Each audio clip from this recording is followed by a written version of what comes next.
Do you bleed green? Are you an ultimate Eagles football fan? Well, you're in the right place.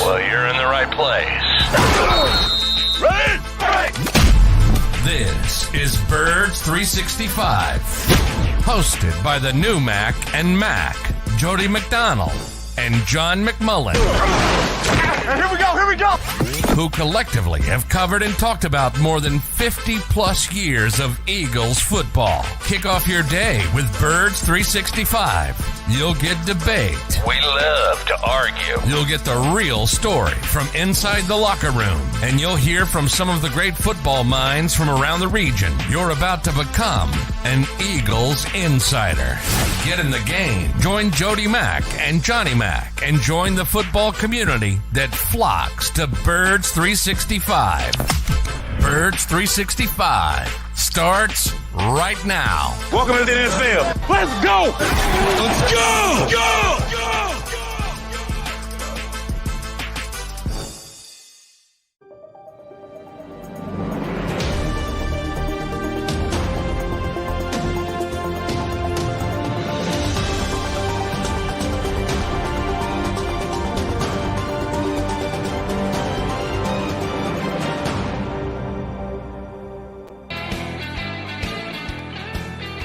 And a good Thursday morning, Birds fans.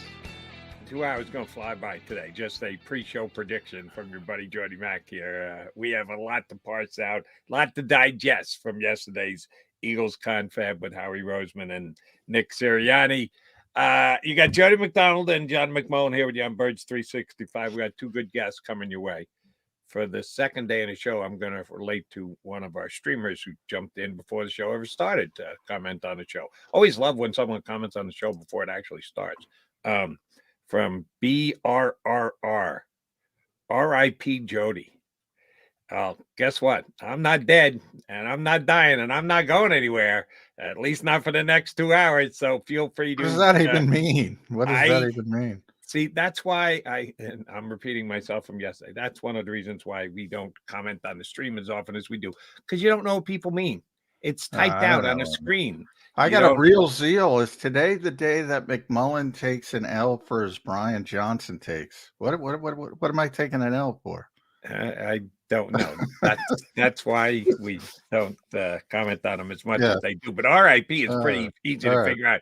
Dead man. Yeah. We might at some point today reference the Philadelphia Eagles as a dead team walking, but I'm not dead. I'm not going anywhere. I'm not sure what he wants. Yesterday was enlightening, but it was also tremendously frustrating because one news service, I don't remember what it was, that's tagline used to be questions asked and answers questioned. We got a little bit of both yesterday. There were some questions that were asked and answered, and others that were completely ignored and or talked around in circles. Let me let you take it where you want to go. What was your number one takeaway? Excuse me, I'm already sick. Maybe BRR knows something. Maybe I am dying. What was your number one takeaway from yesterday's Eagles press session? My number one takeaway, Nick Sirianni and his offense, which is my offense, turned into our offense. It's one word, and it spoke volumes because, did he have an epiphany? I guess it's possible, but if I put a percentage on that, I would say well less than 10%. That to me was a non-confirmation of confirmation that Jeffrey Lurie said, hey, you got to change this, or we know what the result would be. We'll change you, right? He agreed to do it. And, it is what it is, but it ain't going to work. That's my early assessment.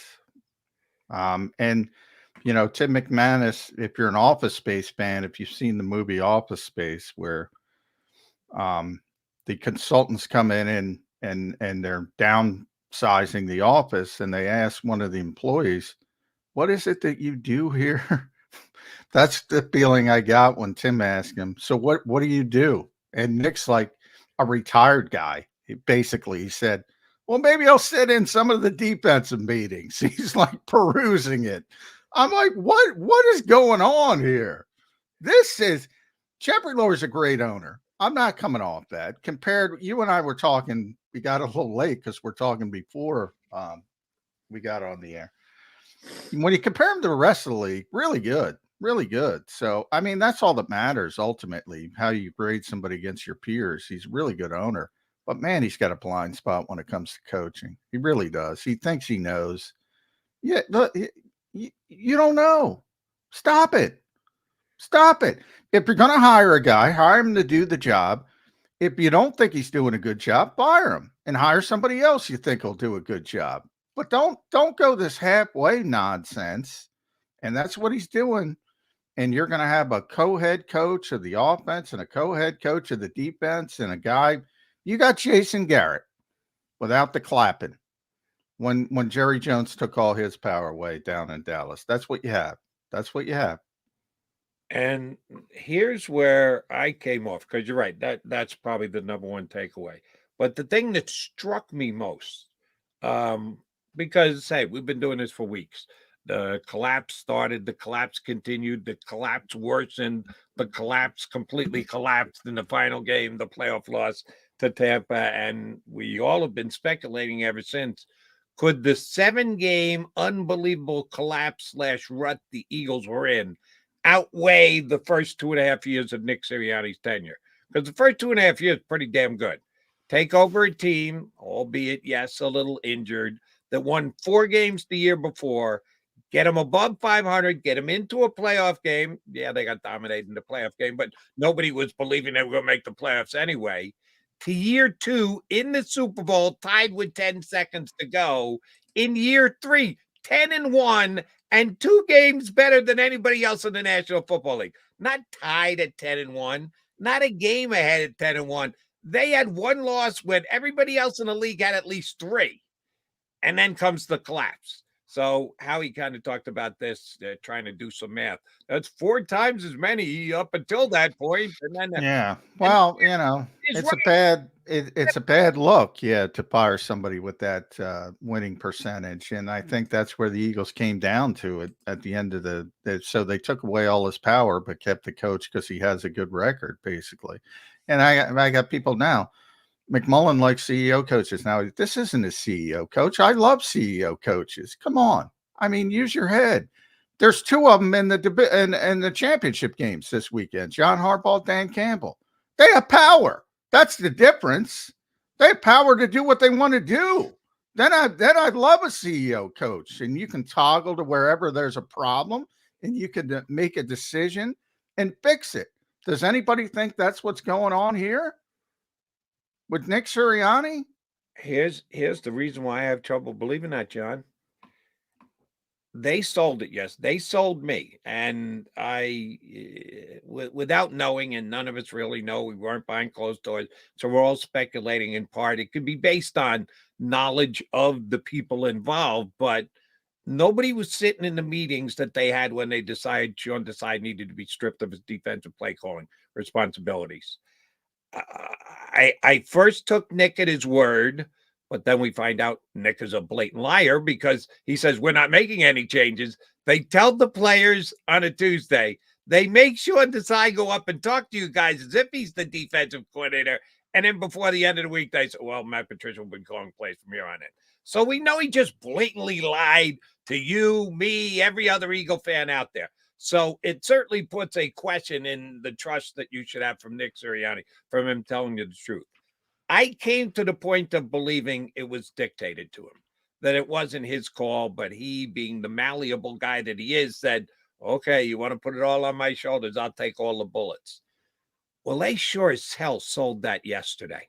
I was going to see if there were any cracks in the armor for that story. Nick Sirianni, look, and you were there. Nick Sirianni looked right in the camera, looked right in everybody's eyes and said, that was my call. I went to Jeffrey and Howie, and they allowed me to make the move. I did it in the best interest of the football team. No, you did it on a whim? Well, of course you did it on the best interest of the football team. And then Howie took over and said, It's my job. When he came to us, when he wanted to change play calling with change Steichen, I'm going to give him all the tools. They sold that, John. And if that's the truth, if Nick Sirianni was at the heart of all of that and it was all his call, that's a fireable offense. You get the results that they got worse under Patricia against lesser opponents. You have to be fired when something like that happens. How do they keep him if that's the case? Well, and I would say it's not about last season, right? It's about right now. But yes, I said people that want Nick Sirianni fired, I've said that pretty consistently. You should start with the Sean Desai decision, not the offense. I've said that consistently. That was a disaster of a decision. But when it comes to the power structure, it's different now than it was when he made that decision. And he's had more power stripped from him. And I know I can't impart this to people because they're not there. I can't tell you how emphatic, I can't even come up with a word, how emphatic Nick Sirianni was many times, not once, not in front of microphones, behind the microphones, since he's gotten here. This is my offense. It doesn't matter if it's Shane Steichen, Brian Johnson. At one point, he said Howie Roseman, Dom DeSandro, and he brought up everybody, Jeffrey Lurie, Julian Lurie, no matter who it is, as long as I am here, this is my offense. That changed. Yeah. That changed yesterday. And he didn't have an epiphany. He was ordered. And forget about Howie. That's Jeffrey. That's the problem. And that's where I think it's going to stem from. First of all, you can say, since they got here, Jody, just little things. Every time they're together on the dais, Howie Roseman and Nick Sirianni, it's jokes and smiles and giggles like little school children. Yesterday, all business, nothing. It looked like a hostage video. If I wasn't there, I would have thought somebody was there with a gun telling Nick to read this. They took away his offense. Now, he makes $7 million a year. You know, that's a nice gig to sit and retire and say, hey, maybe I'll sit in a defensive meeting. All right. But yeah, if you're going this far, and I'm speaking directly to Jeffrey Lurie, who was a great owner overall, but this is his blind spot.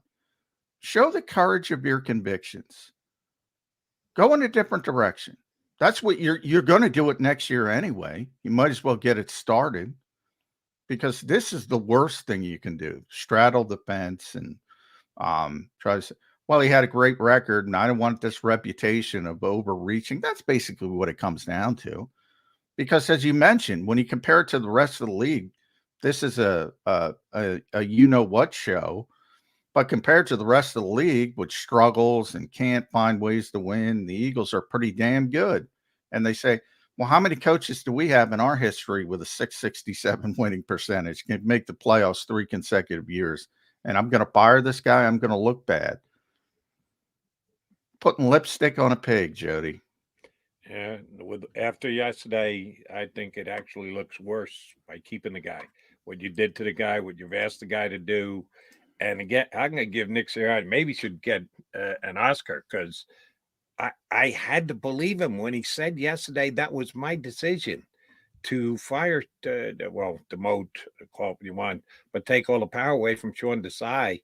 And that's exactly what Jeff Lurie did to him. If it wasn't Nick and it was all his doing, to me, yeah, and I'm not blaming that one on Jeffrey. I'm blaming that one on Nick. But yesterday, now, because things have changed, obviously, with Nick, now he's gotten power taken away. And he's going to have to fire a bunch of assistant coaches that he doesn't want to fire. That's another thing. He didn't want to fire Brian Johnson. He's going to have to fire, but he's very loyal to his assistants. Same thing as Doug Peterson. If we believe he did what he did to Sean Desai, where's the loyalty in that? Yeah, I mean, look, it was a mistake. It was a big mistake. He's not as close to Sean as other guys. Obviously, you've been here for 3 years. That factors into it as well. He was trying to make a decision, made a bad decision, but that doesn't mean he's not loyal, especially to the offensive guys, less so to the defensive guys for obvious reasons. And a bunch of them are new, and he hasn't had a deep seated relationship as he once had with Gannon. So it's a little bit different. But when you start rooting out guys on the offensive side, and I said, the name to keep an eye on was Kevin Patullo. It's pretty clear Kevin's going to be here. So he's not going to have to fire him. But whether it's Alex Tanney or Aaron Moorhead's not a Nick Sirianni guy, but he's grown to be around him for 3 years. And he is loyal to those guys, similar to Doug was with his guys, mainly offensive guys as well. He's a coach's coach from what everyone says and what I've seen. He does not want to fire guys. Do you have to fire guys occasionally? Yes, it's part of the industry. I mean, he knows it. He's been fired. It's a nomadic industry. That's baked in. Everybody's got a shelf life. You're renting space, as Brandon Graham says. But, yeah, I mean, boy, Jeffrey's like a WIP caller with extra zeros at the end of his bank account. That's a good place to be. Man, that's a good place to be. He's so emotional when they don't reach the expectations he sets for them. And by the way, his expectations were wrong. Yeah, but he's emotional to a point, but then he doesn't follow through because, again, now this is just my opinion, and I don't have those zeros that Jeff has, nor do you, Johnny Mac, nor does Scotty Grayson from Fox 29, who's going to join us coming up in just a couple of minutes. He didn't fire Nick. If he was completely ruled by his emotions, you would let a collapse of 7 games completely outweigh 2.5 years of results. And he didn't. He's also trying to find that middle ground, Johnny Mac. He is, yeah. Well, he's trying to straddle the fence. He is a very, very smart man. So he's not, when I say he's emotional about the football, but he's also very smart. So, and as you mentioned, he doesn't want to be seen to his peers. His peers will look at him like, you got a coach at 667, a coach that wins a Super Bowl, and you're firing him. Ooh, so he'll hear that at the owners' meeting. They'll be like, I wish I could have that. And Jeffrey knows that part of it. But yeah, and it's interesting because look, it's his team. I always say he can do whatever he wants. And he should have a big impact on the head coaching hire. A head coaching hire is about organizational skills. It's about leading people. It's ironic. As you go down the flow chart of the coaching staff, it becomes more technical. It becomes more of, well, who's going to help a offensive lineman like Stoutland become a better player? Who's the good teacher? Who can teach technique and fundamentals and a scheme, an offensive scheme? He doesn't have the expertise to do that, but damn, he thinks he does. He thinks he does. The owner basically hires 2 guys, his general manager and his coach. That's it. And then after that, the tree just starts to spread out, and you have to have faith that the guys you hire are going to hire the right guys. And those hires, with the people under them, are going to hire the right people and put them in place. That's what it should be. That's what it should be. But too often in Philadelphia, when expectations aren't met, people have to pay. And there has to be blame assigned. And it might be at the coordinator level, or already has been. It's going to be both this year. It's going to be coordinator level, and you're going to see a bunch of assistants fired as well. Now, part of that is you're bringing in new coordinators. They want their own guys anyway. Sure. But sometimes it's just positional coach level, and he has no expertise on that. None. Zero. Other than being around the game for 30 years, which is meaningful. That's like me. I've been around the game for 30 years. Guess what, Jody? I don't have enough hubris to tell you that I can pick a positional coach in the NFL in a consistent basis. Yeah. You got to be smart enough. If you're a true smart guy, you know what you don't know, and you hire somebody who's an expert at that particular subject. All those zeros does add to your level of expertise, or at least it does so in your own mind. All right, we've got level of expertise joining us next. Sons to zeros. From Fox 29, their sports director, Scotty Grayson, going to jump in with us here on Birds 365. Go to get your game on. Go for the beers. Go for the cheers. Go for the hit and the hits. Go for the stakes and the stakes. Go to get your parlay on. Go to get your party on. Go for the scene. Go for the screens. Go for the gallery. Go for the win. Go to Ocean. Visit theoceanac.com to plan your visit. At Pond Lehocky, we've recovered billions of dollars for our clients, and we're confident we can do the same for you. With over 250 years of combined courtroom experience, we've helped over 100,000 injured clients obtain some of the largest settlements in Pennsylvania. One conversation is all it takes to help you and your family get back on track. If you've been injured in an accident, give Pond Lehocky a call. They're carving them up and good play calling along the way. First and goal at the 6.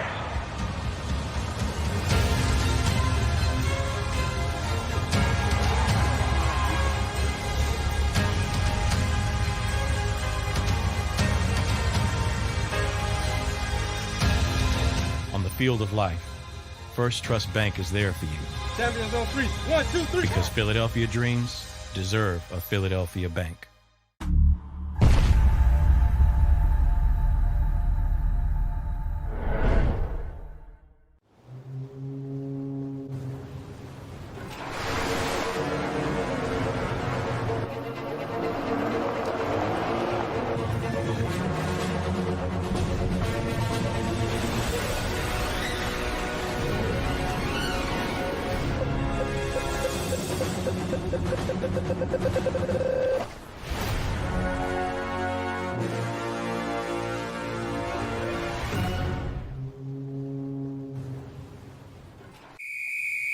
Underdog Fantasy has a way for you to play alongside your favorite football team all season long with their fantasy pick'em game.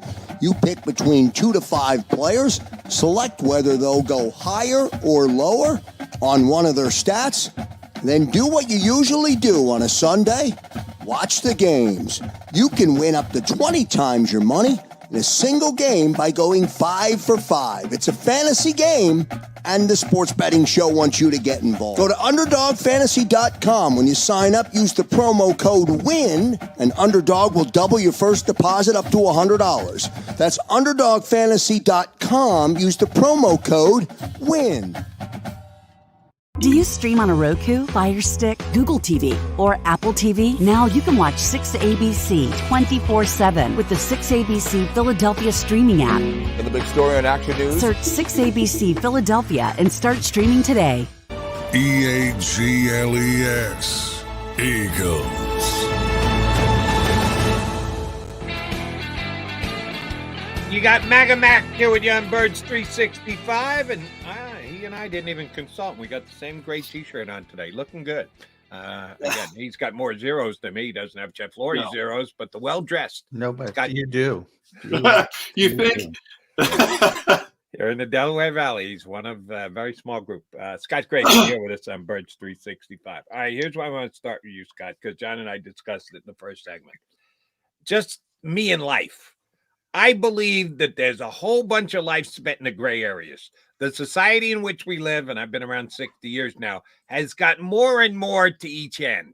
It's black and white. It's yes or no. Pick a friggin' side and get there and scream and argue and yell to make your point. I still think there's a whole bunch of life that's spent in the gray area in the middle, and people just don't want that to happen.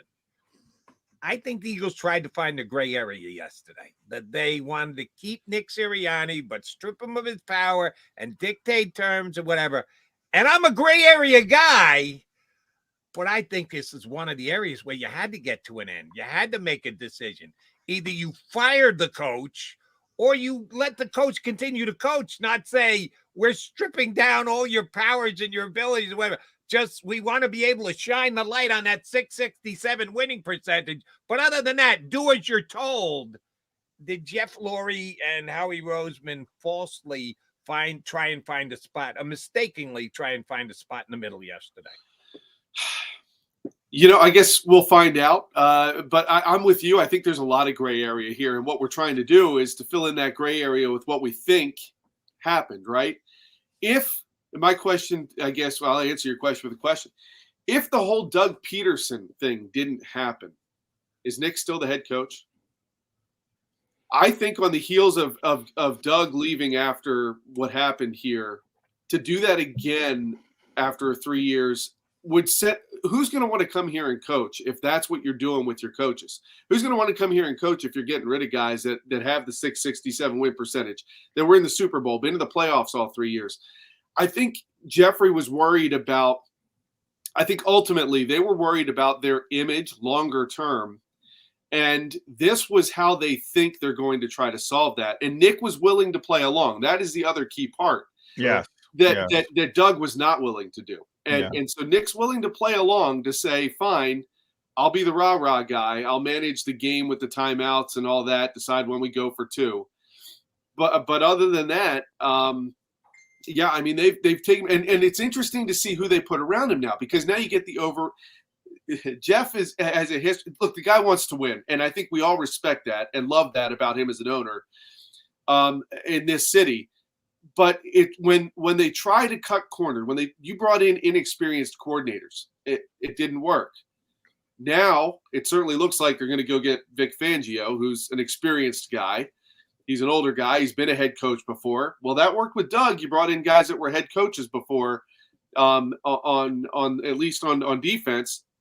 And that got you to a Super Bowl victory. Now, it almost looks like if you bring in Fangio, and then let's say, who is it on offense? Is it going to be Frank Reich, or is it going to be – I don't see them going with another inexperienced It's not going to be a Nick guy from everything I heard yesterday. Well, so then it's not going to be Frank Reich. Yeah. But is it going to be a guy, and at least with Vic Fangio, you get a guy – it's almost like you're putting your insurance policy in. If Nick gets off to a bad start, loses the locker room earlier in the year, you've got an interim coach potentially built in. And that's almost what it looks like they're looking or they're going to do. And I fill it in the gray area, Jody. That's what we're all trying to do today. And I think what happened was they might end up with two interim coaches because it's going to be Vic on defense. Say it's Arthur Smith on offense. You got two interim coaches ready to take over. And see which one's doing better. Yeah, I feel like Jeffrey's building in his insurance, but said, okay, listen, Nick, if you're willing to play along to term A, B, C, D, E, and F, we will keep you here. And in the back of Jeffrey's mind, he's thinking, but I'm going to have my hand on the red button ready to blow this thing up if come to it. But it's really interesting that you think back to I know from myself, watching this collapse and the way it went down is absolutely inexcusable. One thing Jeff can't stand is when he's not building, when this program is not building, when this franchise is not building towards a championship, and when there's failure, there are usually repercussions to what you were saying, Jody. And I think the repercussions are that the coordinators are gone, and it was, Nick, this is what you will do in order to stay in your position. And so that's where we're at. And I think, it's interesting. I really expected that Nick was going to be fired. I thought he was, just because that kind of an epic, historic collapse. So what it tells me, again, filling in the gray area, is after talking to the players, he heard enough of guys that want to play for him to say, okay, here's the way that we'll let Nick stay. I don't, Jason Kelce, for better or for worse, and, I evidently am being mean to the $5 billionaire. Sorry, Jeffrey. People hear what they want to hear. 95% of Jeffrey Lurie is great owner. But this is his one blind spot. If that's being mean to the $5 billionaire, that's being mean to the $5 billion. Anyway, Jason Kelce spoke pretty eloquently about. He was asked about, hey, does Jeff Lurie ever tap into you? He was like, no. This is Jason Kelce. He ain't talking to players. I mean, this is the guy making decisions, these big decisions, certainly. And by the way, he should. Nobody's saying he shouldn't when it comes to the head coach, but don't blame it on, he's not talking to anybody. Don't even blame it on Howie. This is a Jeffrey Lurie decision, and he straddled the fence. I'm not making grandiose saying it might be successful. I doubt it. It's always about personnel. That didn't change yesterday. It's not going to change tomorrow. It's not going to. If they get good players, they're going to be able to win games. But this is his decision, and it strikes me as one that is exactly that, straddling the fence. So pick a side. That's all. Yeah, I heard your comments, John, before the break, and I thought you were spot on with the whole straddling the fence comment and about, really not picking a side and going forward with that. I think he finds, and what you brought up about the owners and going and when he hears from other owners, oh, I'd love to have that guy who's done, you put that resume in front without all the emotions, right? The resume of what Nick has done is impressive. Yeah. And if somebody told you 3 years ago, this is what he will do here, you would go, wow, they hit a gold mine. But the way that it happened is just so unforgivable, isn't it? I mean, yeah, it was bad. I got to Tampa, Scott, and I said, there's no way. Everybody was saying, is Nick going to lose his job? I said consistently, no way. No, not even, no shot. Then they played the game, and I was like, oh, maybe I have to rethink that position. It was bad. I'm not, and Nick said it was bad, and nobody's trying to deflect from that. And if he would have fired him, I would have disagreed with it, but I wouldn't have said it was crazy after that performance. So it's not like I think he's totally out of left field by debating, but I think this is the worst decision you can come to by saying, you either say, you know what, he deserved it because of what he is, that resume you were talking about, Scott, or the collapse was so epic, I got to move on. I mean, it was that bad, but he chose the opposite. As Jody said, he stood in the gray area. Sometimes that's good. I'm a big context guy. Well, it's something that, I guess if you look at it, right, as human beings, we all try to evolve in some way. We learn from previous experiences, right? Maybe this is what Jeff felt he has not done this before, right? He's always had that reaction, right? Get rid of Chip Kelly, do it my way or hit the highway, Doug, and Doug did. Is this different? Is this an adaptation? But I see from his perspective, Scott, I would say it's exactly the same as Doug. And the difference is the coach, Doug said no. True. Nick said yes. That's the only difference. So he's doing the same thing. That's true. And forcing the coaches, when people are talking about Belichick and you had mentioned, well, you have to be careful because nobody's going to want to come here. Well, nobody with options. They don't want anybody with options. Jim Harbaugh, because he'll come with cachet and want power. They want the next Nick Sirianni, who's going to go along to get along. And maybe they didn't see the next Nick Sirianni out there. Maybe they went through all the top kind of, we don't have another Nick Sirianni out here, so we better keep the Nick Sirianni we have. Hopefully he'll agree to everything we want to do, and that's the way it shook out. All right, here's a question for both you guys because you're there. You get to see the players, talk to the players. This was one thing that really grabbed my attention yesterday, and Howie made this point, even though I think Howie's a little perturbed that most of the questions were for Nick. He jumped in at one point. I'll take this one. It was a Nick inquisition. That was how he cut me off. Did take a softball from someone. Go ahead. Whatever it was. One thing that Howie did say that certainly got my attention was that, they talk to the players, but all they're doing is gathering information. Don't kid yourself. This is us. This is on me. This is on Nick. The players are here, and we have the exit interviews, but we're just gathering information. We really don't take what the players are saying into consideration in major moves we're going to make. If you're a player, if you're Britton Covey, although, man, he made some news this week Maybe he's a bad choice for me to use as an example. But you're not a star player. You're a role player. You're a special teams player. And what do you think about this? And all right, they're going to ask you, and they're not going to be taking copious notes on what you say.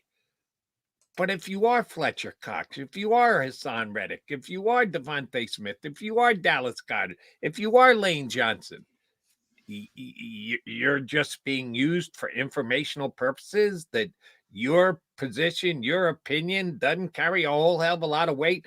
That's what I came away from what Howie Roseman said yesterday. We make these decisions ourselves. Yeah, we'll ask the players their opinions and we'll note it, but don't get this is all on us. I don't know if he was trying to take a bullet or if he was trying to flex on us and tell it's all about me. What did you make?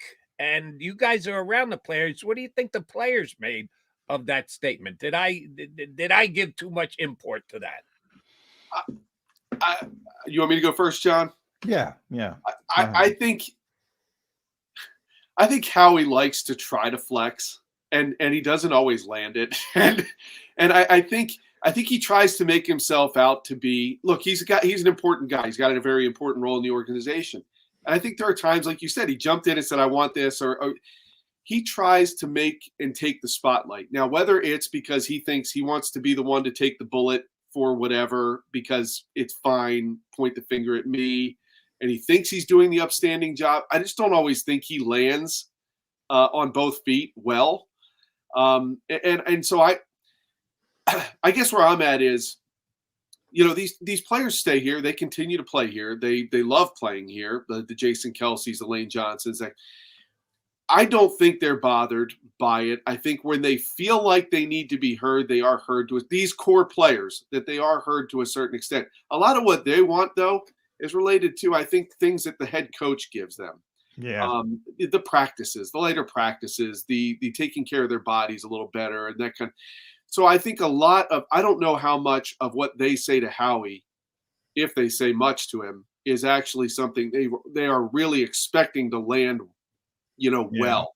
I just think Howie's not the best communicator. I think he tries to make himself out to be some sort of a power guy. And look, after what's happened to him with Chip and all that, I can't say I blame him, but I just don't think his communication and what he says always lands well. And I think that's partly what happened yesterday. Yeah, I think Scott hit it right on the head. It's big with the coaching staff. It's big with the head coach, that communication. Some with Howie, lesser, but some, very little, as I mentioned, with Jason Kelce, who's, the guy in this organization besides the quarterback. And he flat out said, no, Jeffrey's not running stuff by me. I mean, the communication is there is, how you doing, Mr. Laurie? And, I hope you're doing well. But that's not different than anywhere else either.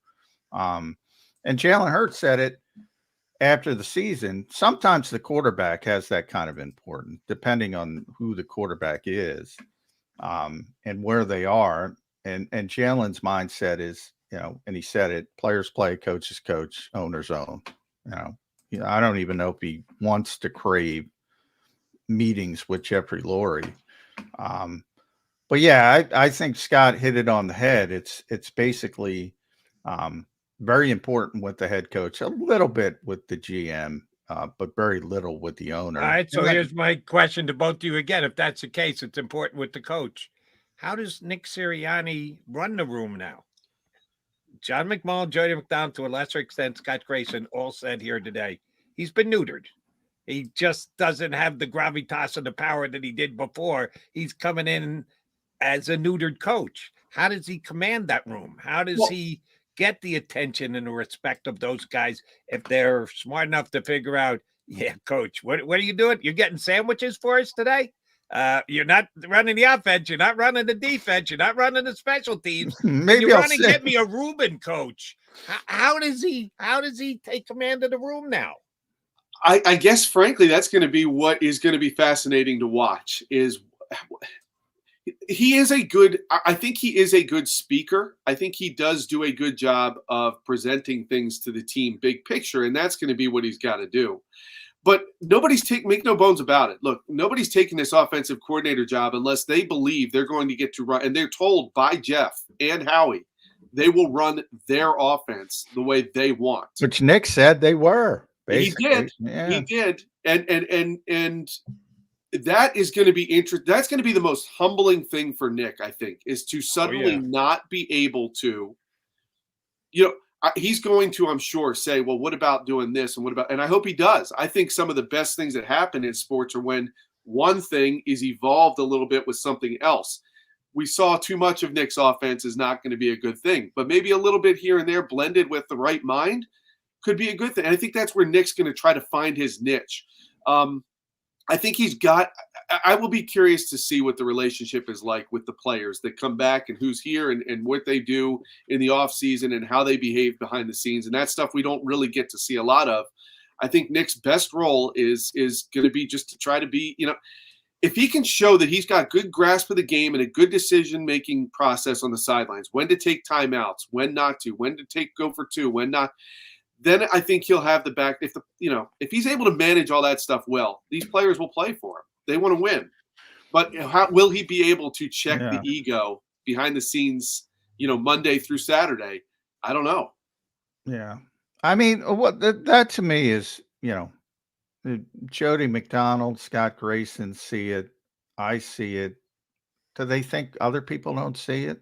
That, and I'm talking about Jeffrey and Howie specifically. And you talked about coaches, like coaches Arthur Smith.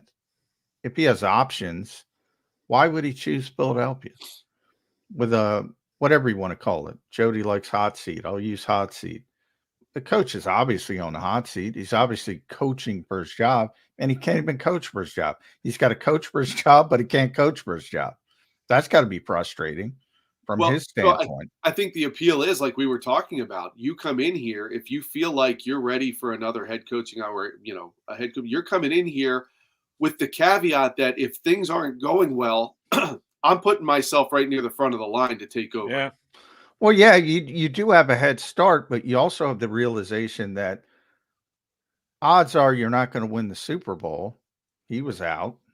Odds are you're not going to have a 667 winning percentage. He was out. So what's your shelf life? If you have options, if you have other options, that's what I'm talking about. There's only 32 of these things. Everybody. Right. Carolina's going to get a head coach. Worst organization in the NFL. They're going to get a head coach because somebody's going to strive to take that opportunity. But for guys who have options, the hot candidates, the guys, the Jim Harbaughs, they don't want any part of this. But Jeff has never shown the history of hiring that kind of coach. Well, yeah, exactly. That's even Andy Reid was not that kind of coach. No, not at all. Not at all. But that's how you have to go. By the way, if Arthur Smith is offered the job here, he's going to take it because, as Scotty said, you're next in line. You're right there. If you get out 2-6 because the defense stinks and the offense is okay, but it gets Nick Sirianni fired, there's a good chance you're going to get the gig because they're not going to elevate Vic Fangio if next year's team looks like the end of this year's team and the defense is falling apart at the seams. Well, they're going to give the offensive guy the gig, so you're going to get a half a year to show in a non-pressured position that you're the interim guy and you approve the team. Of course he's going to come here. My early prediction, people are saying I'm making too many declarative statements. Here's my declarative prediction of the Eagles 2024 season. The Eagles fans will hate Vic Fangio by week 7. Oh. 7? You think it'll wait till 7? I think it'll be quicker than that. I'm giving him credit. You're giving him 7 weeks? 7. Yeah, week 7. So, going back to the offensive coordinator, my whole thing is I don't think it's going to be hard to find one because when you tell that person, look, we've got a Jalen Hurts, an A.J. Brown, a Devontae Smith, a Dallas Goedert, a Jordan Mailata, and a Lane Johnson as your tackles. Who's not going to want to try to impose their offensive system with that kind of talent? Somebody who's got options. What options are better, John? Who's got better options? What other offensive coordinator positions are you going? And I'm the Eagles. I'm just using Arthur as an example because for whatever reason, people think he's a great offensive coach, even though he wasn't that great in Atlanta, even though they had terrific options, by the way, skill position players. If he does, and I don't know, people could overblow. He might not have options. He just got off being fired in Atlanta. It's a nomadic profession. Does he want to? I don't know his family situation. I don't know any of that. I'm just saying that the real world aspect plays into it. I think that part of it is something people miss, and Nick kind of talked about it with the assistant coaches a little bit. These guys are always packing up. They are their kids going like the assistants right now. They know they're going to get fired, but they don't know completely. Do you keep your kids in school? Do you move your kids? Do you do a bunch of crazy things they have to deal with?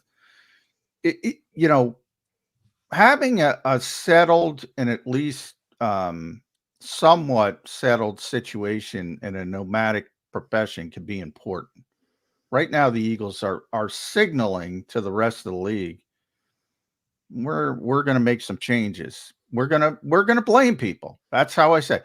If you do not make expectations, Scott Grayson, we are going to blame you. That's basically what they have said to every coach in this league.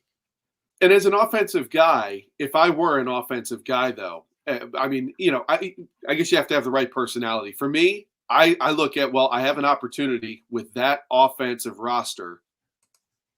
I really need to, how can I not make that work? If I truly believe in my system, right? And I feel like the pieces match well, you go, even if it looks like there could be some uncertainty above you. If you go and you do your good job, you're going to have all kinds of opportunities, maybe one there, maybe a plenty in other places, but you will have built your credibility a little higher. Isn't that the goal? Even though it is a nomadic profession, every time these guys take a job, they take it thinking they're going to come out the other side better than when they came in. Well, I would say look at Nick Sirianni and Brian Johnson. They're all of a sudden morons because they can't produce with all those players you just rattled off, and they're all of a sudden and then there's the larger coaches. And then the larger question is why? Yeah. And that goes to everything that has been out there about what it's like to work with Jalen and what did he do? And did these guys improvise too much? Like A.J. Brown said about the play in Seattle. Did they do things too much off, on their own? So what do you need to get Jalen in line? I don't know. I mean, there's a lot of things. You talk about gray area, Jody. There you are. I mean, we're back in a whole bunch of gray area. I guarantee one thing: they will get an offensive coordinator.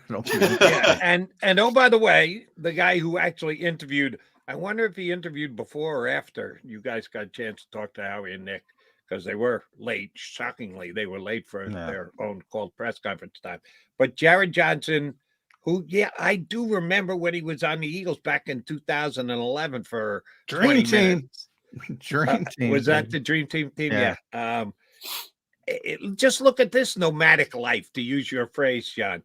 Eagles went to the Steelers for a year, went to the Seahawks practice squad on off, went to the Bears, went to the Ravens, went to the Cowboys. Never really made a name for himself in any of those stops, but he's with 6 different teams. All right, let's get into coaching.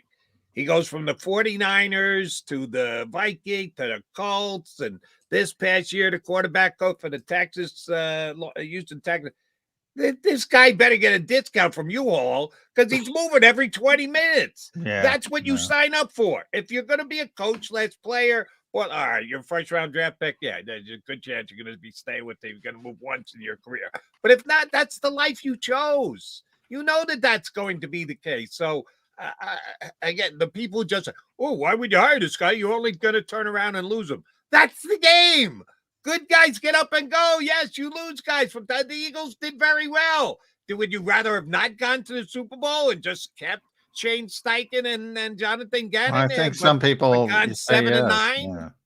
Some people would say yes, but no. I mean, again, I'm talking about people in a certain situation, and that's not a guy the Eagles are looking for. Obviously, I mean, he's got very little experience. He was an assistant quarterbacks coach 2 years ago. Finally got a positional coach job in Houston. Now C.J. Stroud, so obviously he's ascending because of how well he's played. But this team very clearly wants somebody with experience, and so the Kingsbury interview. it was a little weird, wasn't it? I don't think so. No? You think No. he's the right guy? I don't know if he's the right guy, but he worked with Lincoln Riley. Howie likes Lincoln Riley. I'm already looking at 2025 and looking at Lincoln Riley because he's going to get the hell out of college football, like everybody's getting the hell out of college football. And Howie has so much respect for Lincoln Riley. And Clip worked with him. I'm sure he gave him the nod, the push. So I'm not surprised the Eagles are interviewing him.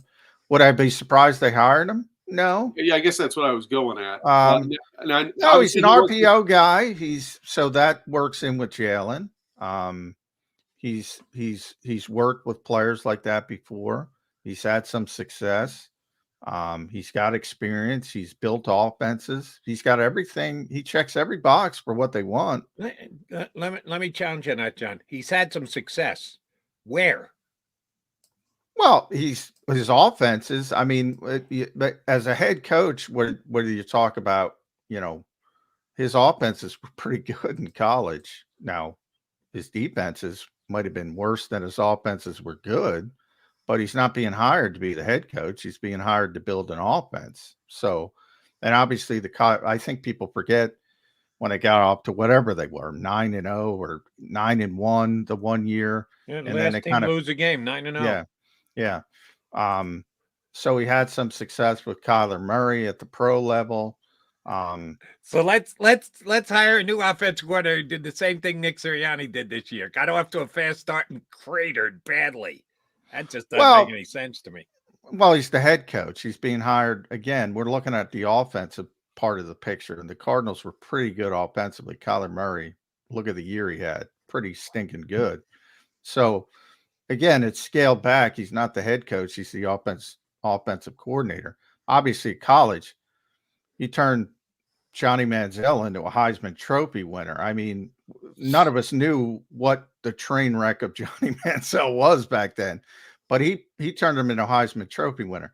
Patrick Mahomes, you know, people will say, well, he couldn't win with Patrick Mahomes. Well, he turned Patrick Mahomes into a top 10 pick. So he's had some success from an offensive perspective. But my question to you, and I've heard a lot of people, not just you, Jody, and maybe I'm being too harsh here, but I've heard a lot of people shit on Kingsbury. Oh, I got no problem shitting on him. What? All right. So so who's great of the encompassing talent of all? Arthur Smith? Think about Arthur Smith in Philadelphia, right? He got a lot of criticism for not getting Bijan Robinson. Can you imagine? We almost renamed this show last spring, Scott, Bijan 365, because you got to get Bijan. Bijan's so unique. Bijan's going to catch the ball. He's like a third. Arthur Smith couldn't figure out how to use him. He was the second best running back on Atlanta. Well, when they got Kyle Pitts, the whole talk was, you know, they got one of the best up and coming tight ends, and he's not really evolved well either.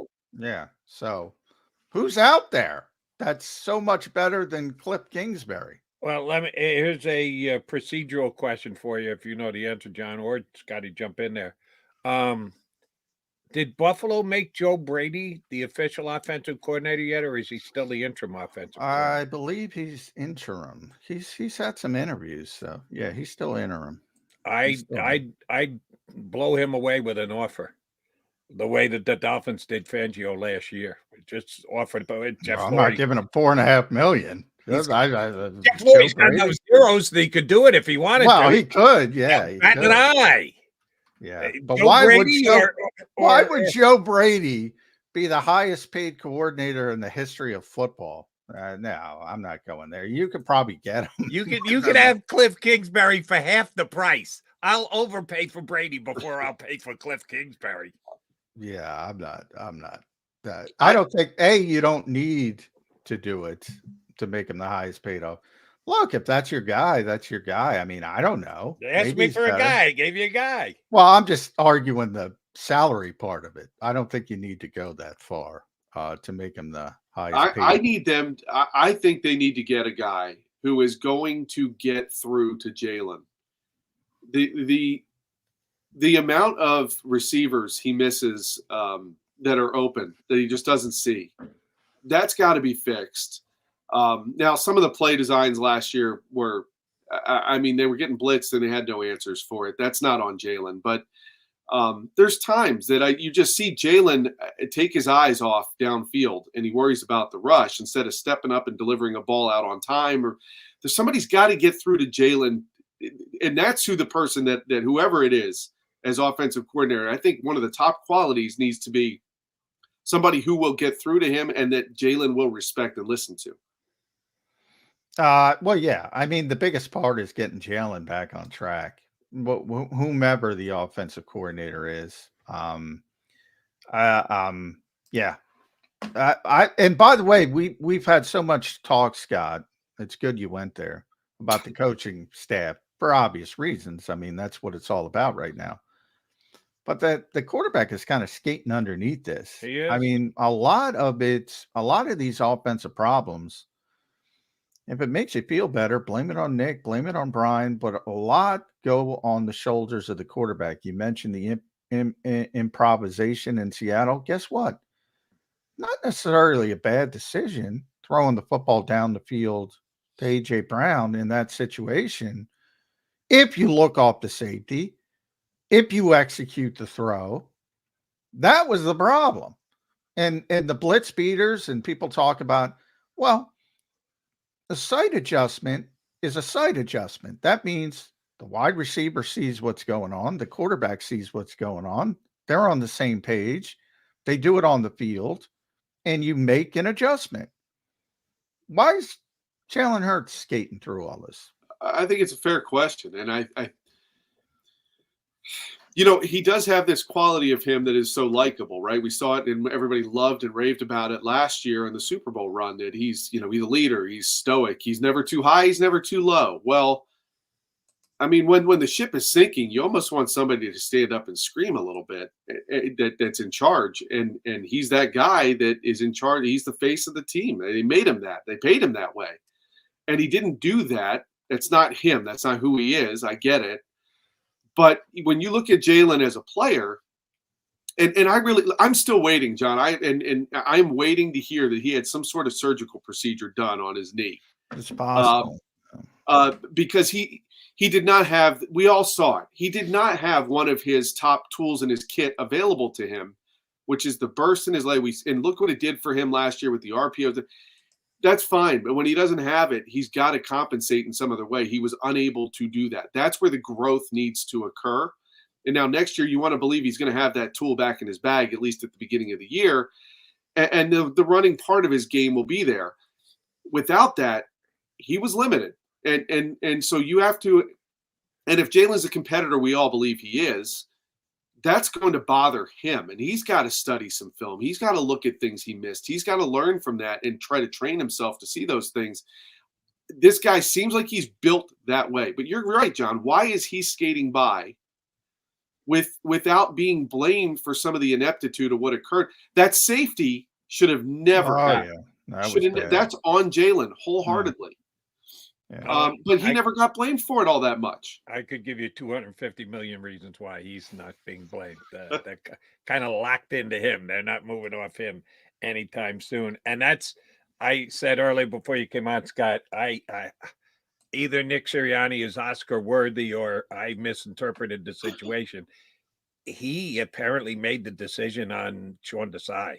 I had talked myself into he was dictated to on that, but man, did they sell that yesterday. And I'm still not 100% sure, but the needle moved from one side to the other for me. The other question I'd like answered is, who before the year started decided Jalen was going to run less? Was it Jalen? Was it Nick Sirianni? Was it the owner who wrote the $250 million contract and signed at the bottom of it? Because he just didn't. It's now done. It's in the rearview mirror. He did not run like he did the year before.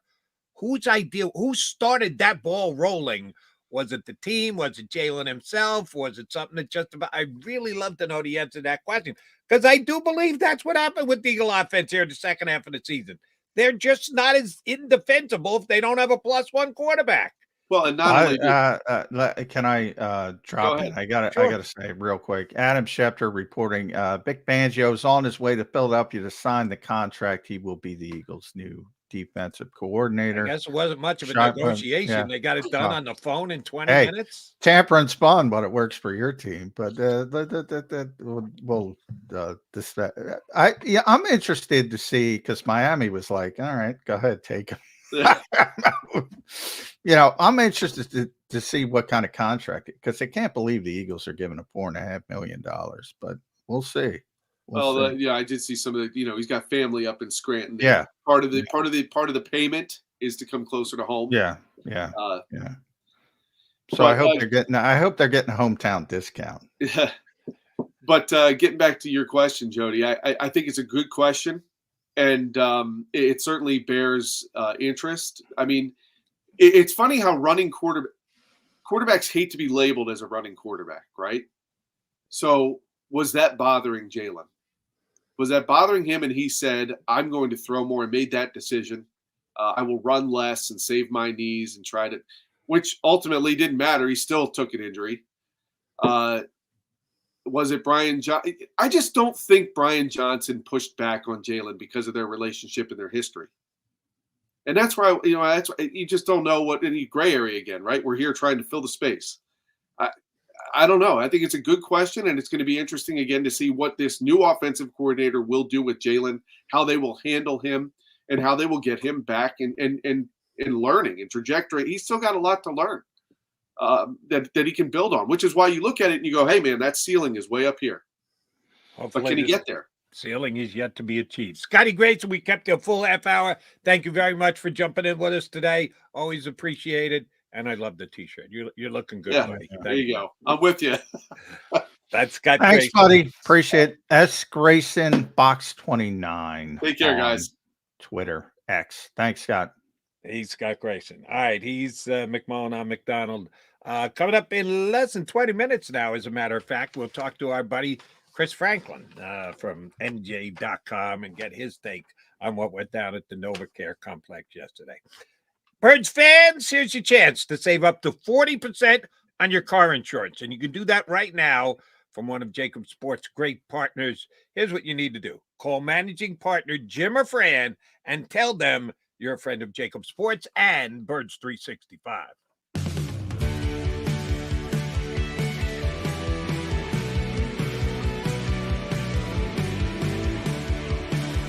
My name is Fran Salerno. I'm a managing director here at Del Valle Insurance Group. Been in the business for over 36 years, saving people money on their insurance needs. Give us a call. Let us help you custom design an insurance plan that meets both your needs and budget.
Any professional sports coach will tell you there's no substitution for preparation. At Malamut & Associates, that is a tenet by which we live.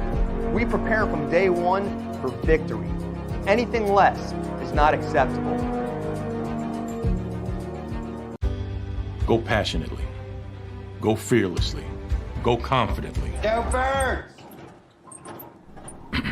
Go confidently towards your goals with First Trust, Philly's hometown bank for nearly 90 years, and the official bank of the Philadelphia Eagles. We're focused on getting you over the goal line. So go with conviction. Go with trust. Go Birds! and go forward with us by your side. First Trust Bank, the official bank of Philadelphia Dreams. Oh, and go Birds. Underdog Fantasy has a way for you to play alongside your favorite football team all season long with their fantasy pick'em game. You pick between 2 to 5 players, select whether they'll go higher or lower on one of their stats, then do what you usually do on a Sunday, watch the games. You can win up to 20 times your money in a single game by going 5 for 5. It's a fantasy game, and the Sports Betting Show wants you to get involved. Go to UnderdogFantasy.com. When you sign up, use the promo code WIN, and Underdog will double your first deposit up to $100. That's UnderdogFantasy.com. Use the promo code WIN.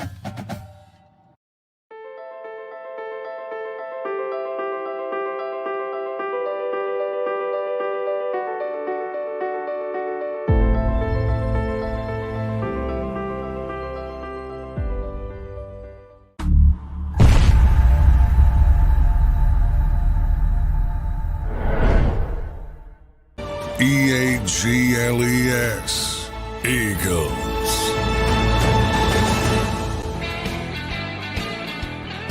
Mac here on Birds 365. McMullen and McDonald hanging around, less than an hour to play. Chris Franklin in about 10, 12 minutes from now. During the time we had Scott Grayson on, John jumped in and said, as per Adam Schefter, it's a done deal.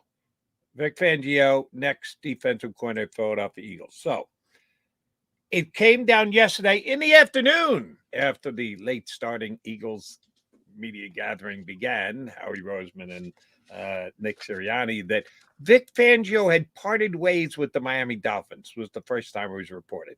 So it was approximately 2:30, 2:45 yesterday when this came down. It's 9:10 right now. And it's already being reported that Vic Fangio is the new defensive coordinator of the Philadelphia Eagles. So he separates from the Miami Dolphins, and he's the new coordinator of the Eagles in 21 hours. Is that what we're supposed to be led to believe, that this all came together magically and all the dominoes just fell into place and it's a done deal? You did say last segment, I'm not disagreeing with you, there may have been some tampering going on here, that conversations that were had weren't supposed to be had. No. Is there going to be any investigation? Now, you can just track back what's happened. Fangio went to them and said, listen, I'm not sure I'm happy here, but I might want to go closer to my family. The Dolphins' response were, oh, you want to walk away? We get off the teat of paying you the most of any coordinator in football. Vic, if you got to go home, you got to go home. Wish you the best. Did they just let him walk out the door? Is there going to be an investigation that the Eagles were tampering with someone under contract? No. Because, tampering, and I'm being tongue-in-cheek mainly because fans were so upset with the Gannon stuff. All the Gannon stuff was a timing issue. Monty Ossenfort making a mistake. But that they legitimately violated a league rule. In this instance, if you believe that the Eagles talked to Vic Fangio, they legitimately violate. He's under contract. You're allowed to talk to people. You're allowed to have conversations. Then why couldn't Vic Fangio talk to Jonathan Gannon or Monty Ossenfort talk to Jonathan Gannon? What's the difference? Because it's a league rule that you can't talk to assistant coaches in that particular, in Super Bowl assistant coaches. By the way, again, there were a bunch of things. I don't want to get too far in the weeds, but you could have second interviews in the week off for the Super Bowl. So Shane Steichen had already interviewed with the Colts. So the Colts were allowed to talk to Shane Steichen that week. The Cardinals, because Monty got the job so late, he got the GM job so late, he didn't put in an original request to interview Jonathan Gannon, and he contacted him to congratulate him for winning the NFC Championship game and said, basically, look, we're going to be interested in hiring you. Would you be interested in interviewing you? And Gannon claims that was, he didn't think much about it. He got back to focusing on the Super Bowl, yada, yada, yada. But there is a strict rule that you can't do it. So by law, and Monty admitted this, he made a mistake. He broke the rule, and that's why the Eagles were able to gain draft capital. In this instance, you can pick up the phone. I always say Nick Sirianni talks to Frank Reich all the time when he was the head coach in Indianapolis, when he was the head coach in Carolina. People are friends. They talk, and they talk about things. There's no way you can control that part of it. Everybody knows the Eagles wanted Vic. Everybody knows Vic would have preferred to stay here. He's a big Billy's fan, yada, yada, yada. Timing didn't work out. By the way, Adam Schefter finally confirmed that yesterday. Thank you, Adam. Let me read the tweet from Adam. I got to look that up. Finally confirmed the timing didn't work out from Adam Schefter. So you can finally believe it. In this particular instance, I honestly believe, and I know, and I'll be talking to him today, I know I'm pretty close with a couple guys who cover the Dolphins. Brandon Staley's available. Mike McDaniel would rather have Brandon Staley. Now, we'll see if that shakes out the way I think it's going to shake out. So they're probably like, you know what? Well, let's get off the hook. We don't care. So they're not going to push it, number one, because I legitimately think they don't care. And the Eagles that get their guy probably for less money. I can't believe they're going to pay him $4.5 million. They'll have a nice salary. Don't get me wrong, but they're not going to pay him that. And everybody's happy, and everything's copacetic. Now, the bigger issue to me is, again, I've said this pretty consistently, I think everybody's caught up to this defense. And by the way, Vic, you have moved off that, John. You've been on that for a year and change now, and you haven't moved one iota. And by the way, Vic himself talked about it last year when he got to Miami. He was saying, yeah, maybe it's time I have to change some things up. So maybe that's a positive. And at the end of the day, at least you have the guy running the defense instead of the copycats. So that's a positive. But yeah, I think I was hoping the Eagles would get away from that defensive scheme, as you know. I'm not going to change that, but at least they got the best one. He'll run it the best. I mean, nobody knows it better than him, but I think people have caught up to it. Yeah. So, maybe I didn't make myself clear. Oh, I believe there was tampering. Will it ever be proved? Will it ever be investigated? Maybe not. There's a reason why we found out about the mistake that Monty Ossenford made, because the Eagles bitched about it and said, hey, he tampered. And the NFL investigated and said, they did. So, yeah, we're going to throw you a draft pick or movement in a draft round or whatever. There's a good chance this never gets proved and or investigated because both parties are cool with it. It doesn't mean it didn't happen. As sure as I'm sitting here, obviously, I believe the Eagles tampered. You can't tell me they got the deal done for Fangio to be the defense coordinator in 20 years. I'm not telling you that. Obviously, there was contact. But what I was trying to say is nobody cares. It's not that big of a deal. It happens all the time. The Dolphins. Wait, time out. No, it doesn't happen all the time. When does a guy walk away from a job and have another job in 20 hours? No, I'm talking tampering, guys talking to people inside, not this particular situation. Tampering that leads to one guy leaving an organization. I'm saying there's tampering all the time. This particular situation, like free agency, there's all kinds of tampering. They call it legal tampering now. There's all, once you get to the combine, there's all kinds of tampering all over the place. By the way, not only with players and coaches as well, and how you're trying to manipulate things that way. So there's all kinds of tampering that goes on in the NFL. When nobody cares, it's not that big of a deal. And in this particular instance, nobody cares, so it's not going to be that big of a deal. You could farther this back further. The Eagles interviewed Ron Rivera and Mike Caldwell. Why did they do that? Rooney Rule candidates. So they already had that out of the way. So they can immediately jump. So this is going back days. Yeah, they tampered. Oh, no question about it. But nobody cares, so it's not going to amount to anything. It won't amount to anything. You're right. But those who think that it wasn't tampering, come on.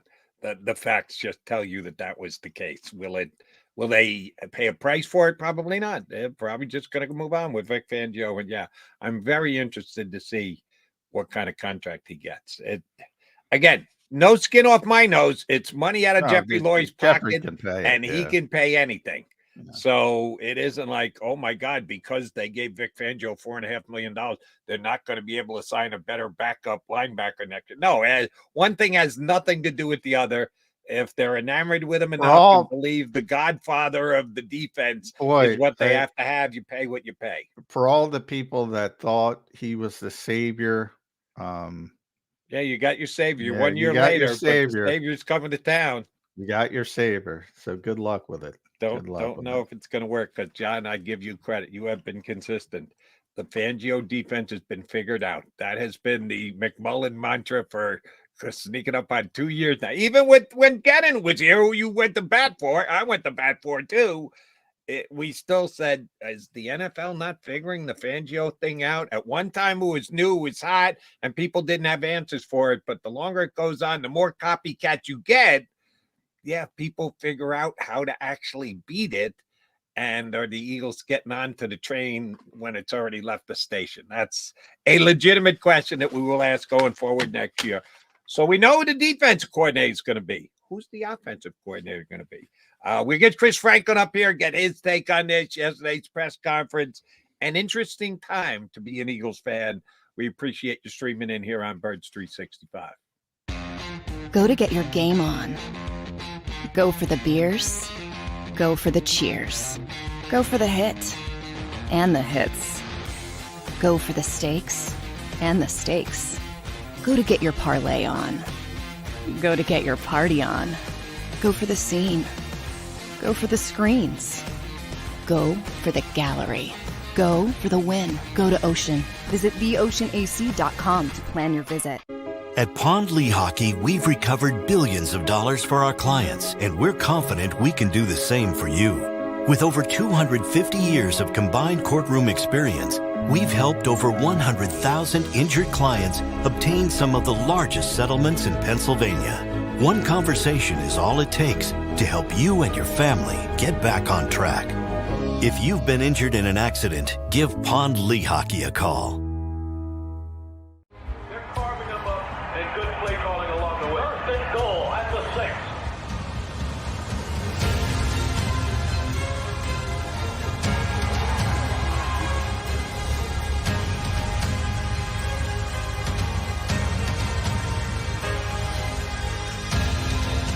Field of life, First Trust Bank is there for you.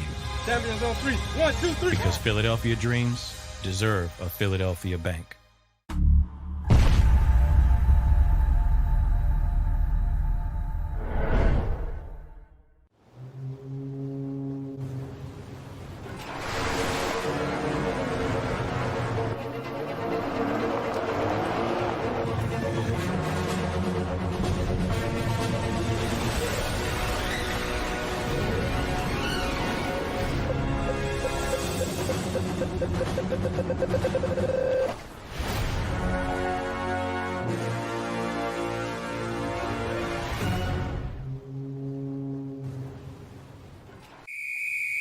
Underdog Fantasy has a way for you to play alongside your favorite football team all season long with their fantasy pick'em game. You pick between 2 to 5 players, select whether they'll go higher or lower on one of their stats, then do what you usually do on a Sunday, watch the games. You can win up to 20 times your money in a single game by going 5 for 5. It's a fantasy game, and the Sports Betting Show wants you to get involved. Go to UnderdogFantasy.com. When you sign up, use the promo code WIN, and Underdog will double your first deposit up to $100. That's UnderdogFantasy.com. Use the promo code WIN. Do you stream on a Roku, Fire Stick, Google TV, or Apple TV? Now you can watch 6ABC 24/7 with the 6ABC Philadelphia streaming app. For the big story on Action News, search 6ABC Philadelphia and start streaming today. EAGLES. Eagles.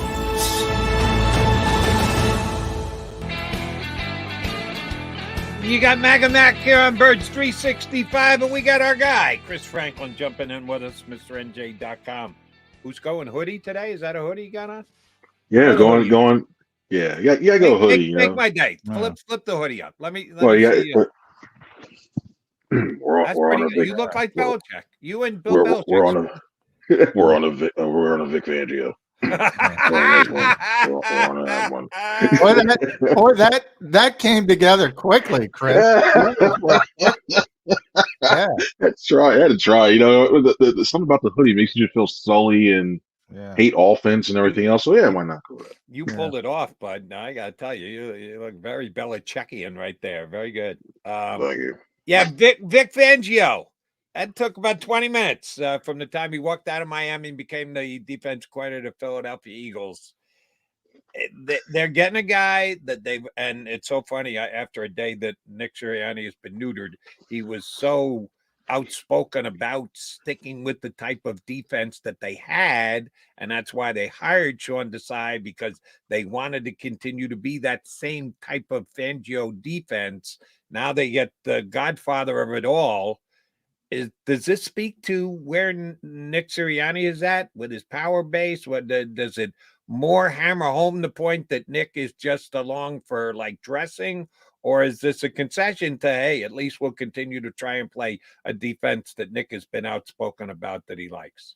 I think that it's one of those things where they got the guy like, hey, if it works this year, then hey, he kept a scheme that he really wants to, his vision for a team. If not, then maybe they clean the house today to move on from the Fangio type style scheme from here on out next year when everybody's gone. We were so close, Chris. So close to getting away from that scheme. It was.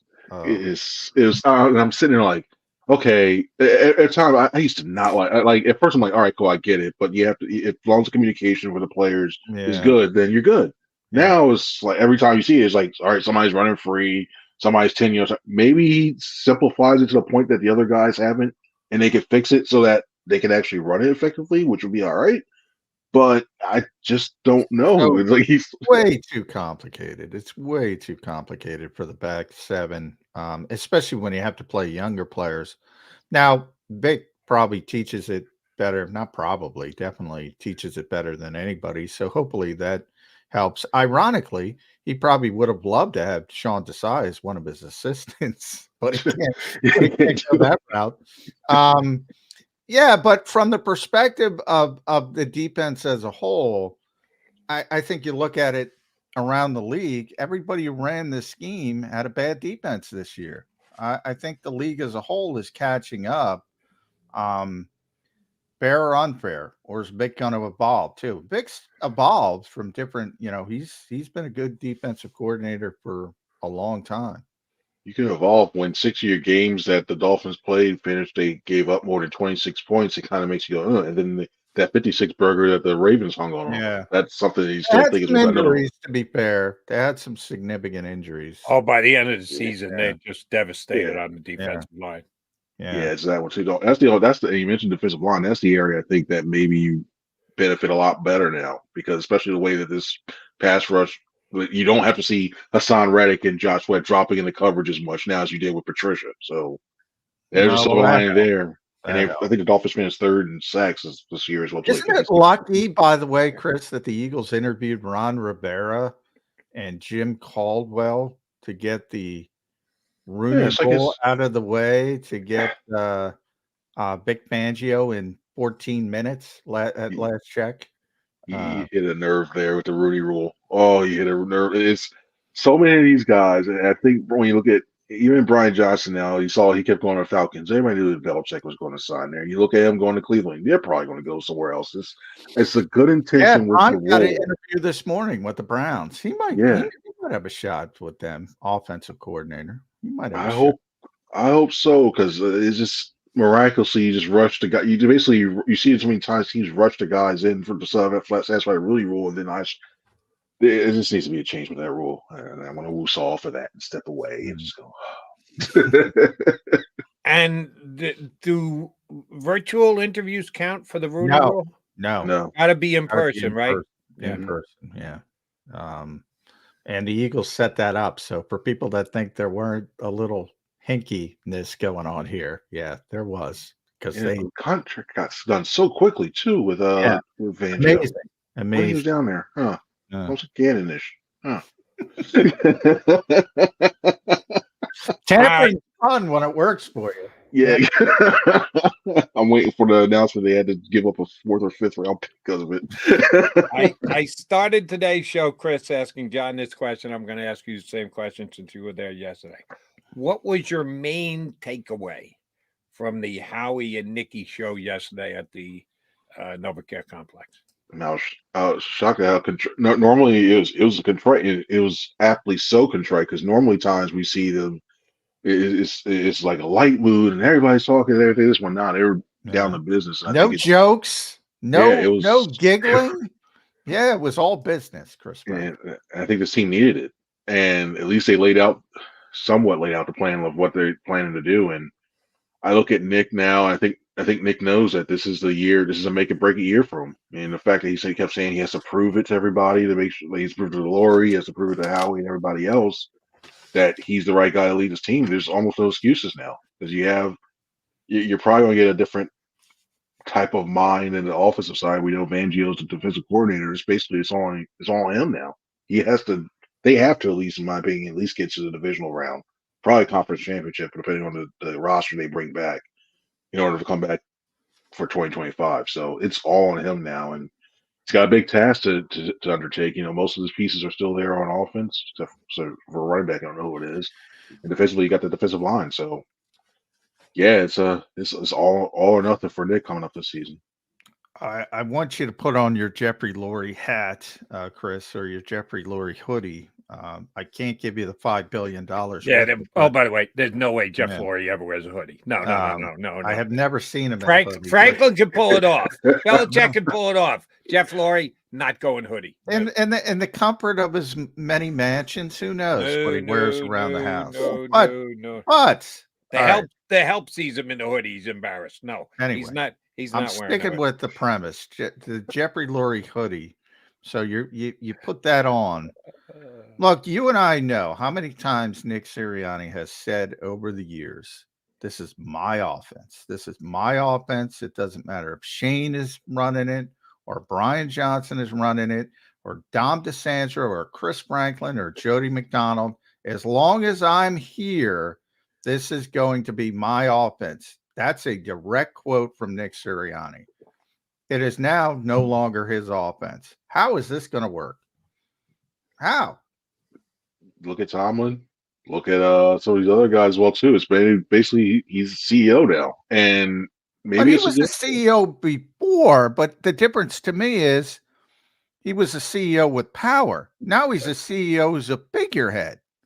Yeah, CEO with more input and fingerprints on that type of style thing. And now I think he's truly CEO. I think when you say he was a CEO, it was more like to me it just felt like he's CEO, but he's got a lot of say in what happens in that offense, how it's run, and the overall game plan. Now it's just basically it's like, okay, this is what we're doing. All right, cool. How's it going to affect game situation part? Okay, cool, and just going from there. And it's a big departure from that. And I'm looking at the way that I really want to know what type of offensive coordinator is going to give it, because there's going to be it feels like there's going to be temptation there, especially with his like him being from the offensive side of the ball. It's going, well, what if we do this, or what if we do this, or we need to do this because it's still a head coach. And I think that's a big thing. It's going to be a big thing is the relationship he has with whoever he brings in as the offensive coordinator. That's going to be the biggest thing. If they bring in like an older, gruff, I'm trying to think of a guy off the top of my head, like, okay, like older, like it wouldn't happen, but like Kavanaugh or something like that. But hey, like somebody like a rough guy that tries to run it, then maybe butt heads. If he's somebody like a Kingsbury, it's almost like you can't put it's touching there because air raid versus the East Coast style offense. So it's just weird. Boy, man, I just look. To me, here's the tip. There's two CEO coaches in the championship games this weekend. John Harbaugh and Dan Campbell, CEO coaches. It can succeed. They're proving it, but they have power. To me, Nick Sirianni is now Jason Garrett at the end of his tenure in Dallas, where he's basically, and I think the best question was from our buddy Tim McManus, who basically went off Office Space on him and said, "What exactly do you do here?" I was shocked. I was like, and then let me turn it into a question for both you guys. What do John Harbaugh and Dan Campbell do? If they're CEO coaches with power but don't really run the offense, don't really run the defense, what do they do that Nick Sirianni won't be able to do? They run their teams with impunity. That they did what Nick Sirianni did this year. What Nick Sirianni did this year, he ran his team.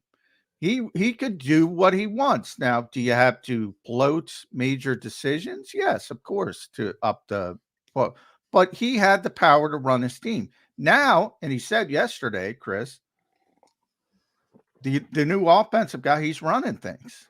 And we know Vic Fangio is going to run the defensive side of the ball. I kind of chuckled when he said to Tim's follow-up, what are you going to do? And he was like, a retired guy. And he said, well, maybe I'll sit in the defensive meeting. It's like, well, maybe I'll go to the Poconos. Maybe I'll go down to the lake today. Maybe I'll sit in the defensive meeting. It's Jason Garrett versus Dan Campbell and John Harbaugh. It's somebody, Jerry Jones, for those who forget, stripped Jason Garrett of play calling duties, and he had no autonomy over the defense, and he became the clapper, the guy who would clap on the sidelines. Is that where we are? I don't think we're there yet. Now, if they start going there, because the reason I also look at like a guy like Totland, like the one thing I see with those three guys, the two guys in championship game and then Tom as well too, they've been there for a lot longer time, and they've had success as well too. I don't think he's there yet, because they know that he's doing that. Now, if they feel they lose the team, okay, cool. I think he gets it back quickly too. If they win, if they go to the playoffs again, and they do get that, and I think he's established. I think it's a lot of times just because he's a younger coach, he doesn't have that experience. I don't know necessarily that he's Jason Garrett-esque in that way, because I look at Jason Garrett, I just think like, what the hell was this going on? But yeah, like a lot of times they lost the team and then they didn't have the success too. So I don't think he's there just yet. But it's nearing that point. I still think he has a decent say within that team overall. And here's where I guess I'm half in agreement with John on the two coaches, the CEO coaches that are still playing. When you listen to Dan Campbell speak, and if you talk to his players, I think they'd all say, yeah, we're going to run to a brick wall for Dan Campbell. Whatever coach asks for, we're going to do. And the same thing for Harbaugh in Baltimore. I think they run. So a big part of Nick Sirianni's CEO head coaching job is going to be he's going to have the respect of the players, and the players ready to run through a brick wall for him. And they used that word culture again yesterday, umpteen times. My job is going to be to keep the culture. Do we have faith that Nick Sirianni can get that done? That the players are going to go, all right, well, this is the offensive coach, this is the defensive coach, but the head coach is still Nick Sirianni, and I got to go to work for Nick Sirianni. It can work. Will it work? Is Nick Sirianni in a position to do that with this group of players going into next season, Chris? I feel like I'm his attorney. I feel like I'm defending him a lot more than I really should after going off this season. But yes, I think it could. I really do still think it, because I look at what he's done. He's able to do from what he's shown. That one too. The thing that has had me completely all in was that 1 out of 6 kid, and knowing that you had to turn things around, and you had to do that, and it seemed like everybody just went through the phases of shell shock going through that whole entire end of the season and didn't see that. But I still look at the first 2 seasons. I see a guy who was able to motivate them, even though they had that easy schedule in that first year. They still were able to motivate them and get them to the playoffs. And I still look at the way his messaging through that Super Bowl year, and it still worked as well too. So I still think it's there. Maybe the time away does a good thing for them. That everybody's away now. Everybody reflected on how the season went down, and when they come back for OTAs and training camp and everything, everybody's refocused, and it's like there's been time to let everything cool down. And I think that plays a role into it too. But I think overall, when you look at it, I think he can. Boy, I don't know. From the standpoint of just the signals it sends, and I think it sends signals. And another difference, I should have brought this up. when we talk about Harbaugh and Campbell because of the championship games, they decided that they wanted to be CEO coaches. They came in and said, this is how I'm going to run this particular team. They decided. Things weren't stripped from them. So other people around the league see things have been stripped from Nick Sirianni, whether it's coordinator candidates, whether it's people, whether it's players knowing he's coaching for his job, whether you want to call that hot seat, lame duck. If things start to go in a negative direction, that thing kind of snowballs. You see it all the time with coaches on hot seats. No concern over that aspect of it if you're got the Lurie hoodie on. I can see now is Lurie in a hoodie now walking out in the first practice and that. But no, the one thing I am concerned about is especially the offensive coordinator part and the depth of the coaches they hire after that. Because if I'm a coordinator in that situation, I know it sounds like I'm talking both sides of it out, but if I'm a coordinator in that situation, I'm looking at this like, okay, this could be one and done if everything goes south, because if they do, then they're going to clean house again. And then the same token, I look at it, if you're a coordinator, you do really well and everything turns around, especially on the offensive side, you're probably getting a head coaching job somewhere else. So this is where I think the most important thing, I think, with all this whole situation is you have to get a coordinator that's willing to think that they can turn things around and be here for a couple of years, and you get an offensive staff and like say like a quarterback's coach or whatever new title you want to add to that side of the ball to be ready to take the mantle in case that office coordinator gets a head coaching job. Because we saw what happened. I like Brian as a person, but we saw what happened with this team last year. So yeah, I think that might affect the offensive coordinator search very soon. I think. All right, let me ask you about the offensive coordinator. Somebody's going to get the job, and they both said this yesterday, and maybe this is a mistake on my part, but I kind of buy it. There were a bunch of things that were said yesterday that I'm sorry, I just wasn't buying, but I believe that when they said it with conviction. They're going to hire a person, not a scheme. That they're going to hire a guy that they think can do the job and bring new ideas to the table and mesh with. Sirianni kind of hammered that home yesterday. We'd be foolish not to keep certain things that we've done very well over the last 2 years. So the whole meshing to create this new hour offense, is it going to be more toward new ideas, different ways of doing things? Is it going to be closer to Sirianni-like? Or will they stay the course and say, hey, it's the guy. It's not get away from what Sirianni did. Stay as close to as what Sirianni did. Do you believe them when they say it's just going to be about hiring the new guy and their belief in what he brings to the table? I think it's still more about the scheme part. I think it's going to be closer to, I think it's something more along the lines of what they've done well. And then they get somebody that can tweak it and add some things into there. Like, Frank Reich, you think there's any chance Frank Reich comes here? I'm not saying 0%. I don't think that's the right person to do it this year. And I like Frank Reich, what he did beforehand. I just don't know, especially when you look at what happened in Carolina. Carolina was a dumpster fire with everything that happened down there and everything else. But I still think the fact that he gave up, Reich took over, play calling back and forth. I think that plays a role in that too. But I think you look at a young guy. I just think it's more a scheme, because when all said and done, you still look at the numbers that offense put up. Even though they struggle, they still put up a lot of yards at times, except for those last games. But I don't know. I'm trying to think of a name that would fit in. Like, to me, Kingsbury.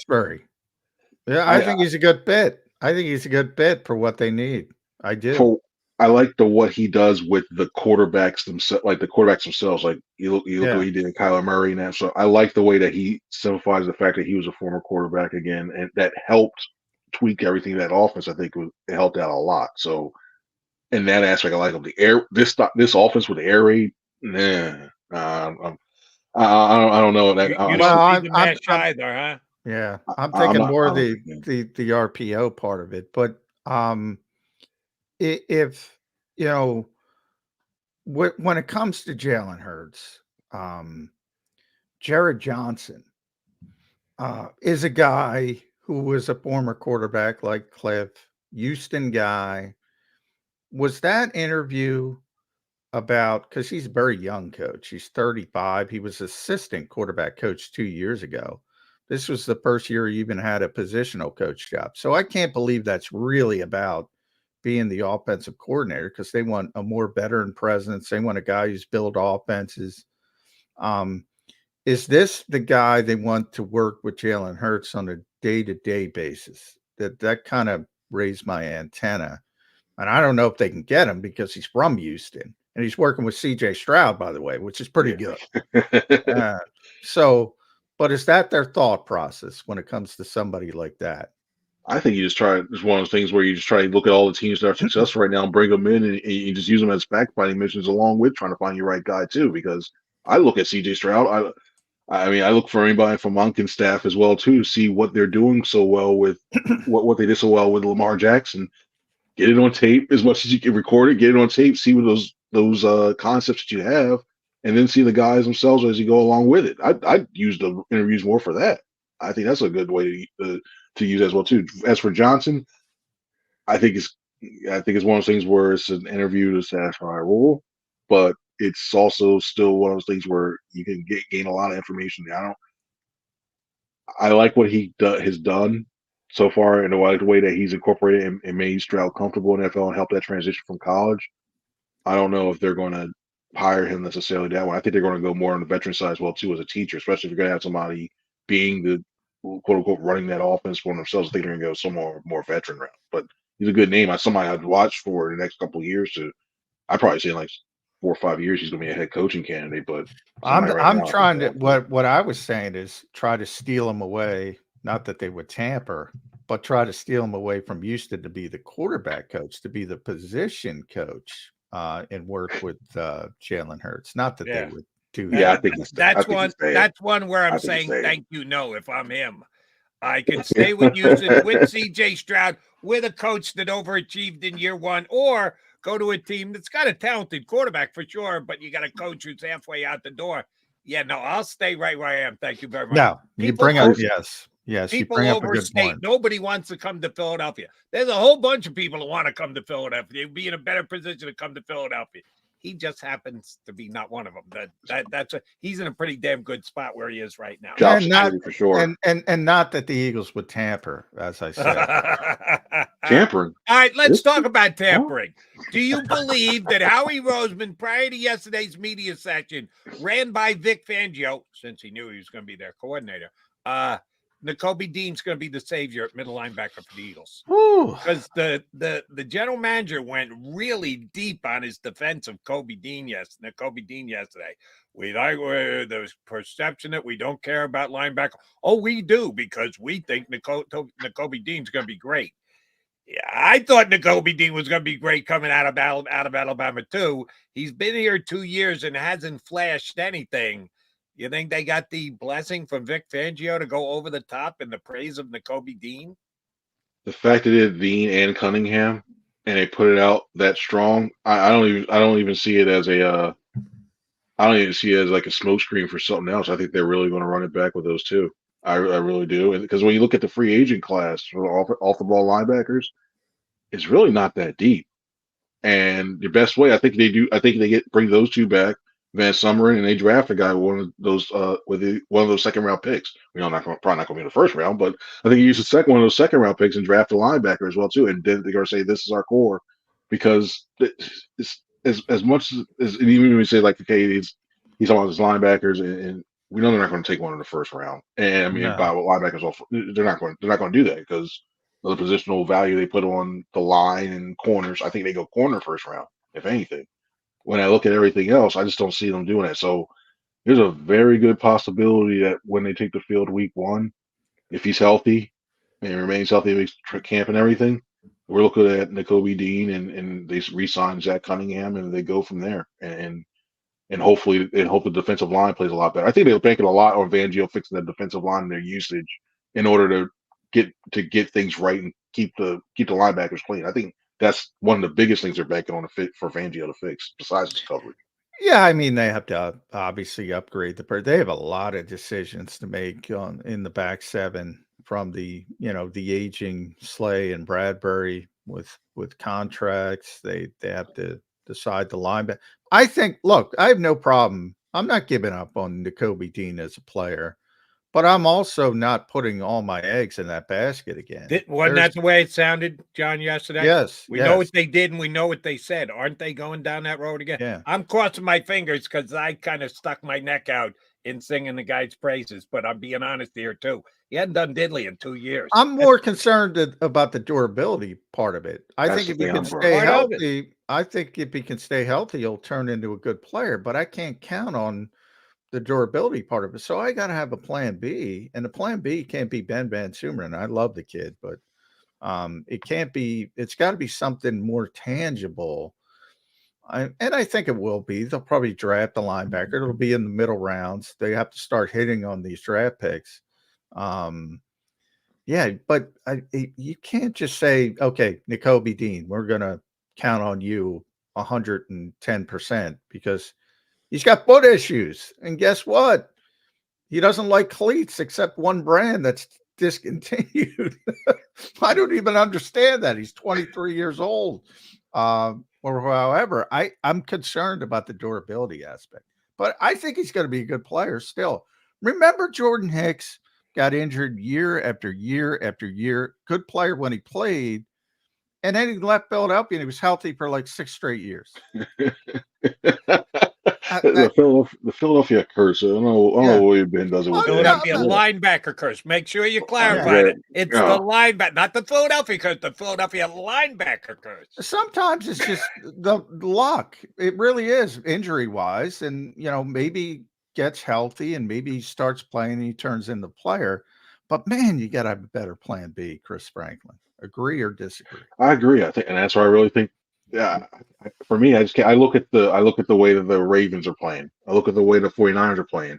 I can't wait till the middle of the round to get a linebacker. I know you can get value if you want to take 2 linebackers this draft just to see what you have. Carpet bomb the position. Yeah. I have but you have to use one of those one of those first picks in the 3 picks in the 53. You have to use one a linebacker because there's been too long. It's been too long since they had developed their own linebacker that stayed around and been an impact. And this team is deep as you can't. This is the biggest thing. You have guys on the first unit, guys on the first level and third level. That middle of the field has to change because teams have been attacking it left and right. So I think it's about time they have to address it and address it with a very high pick this year. You really need to. All right, Chris Franklin, the last question I have for you is one that was asked of me the other night when I was on WIP.